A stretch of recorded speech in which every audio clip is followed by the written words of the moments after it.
ଦେଖନ୍ତୁ ଏ ଗୋଟେ ସାମସଙ୍ଗର 21 inch flat TV.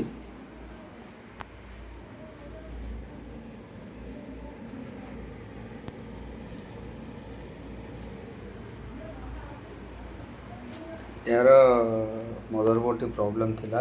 देखते बोर्ड पूरा डैमेज अवस्था रे अच्छी, यार सब रस्ट हो जाए। बहुत चेष्टा कलु है मार्केट रे गोटे बोर्ड आनी लगेलु।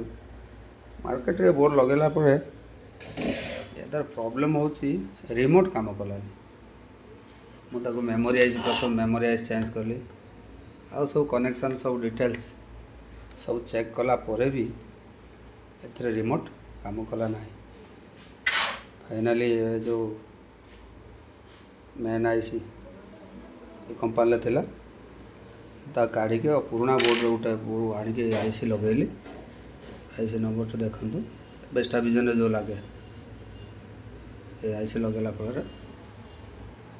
टीवी काम कला और रिमोट काम कला। ये प्रॉब्लम आसिले आपण माने प्रथम मेमोरी चेंज करेंगे, तापर देखिए जब काम न करे सेंसर फेंसर सब चेक कर सारा फाइनाली आईस टी चेंज कर देखिए। PANDA electronics सरंपा।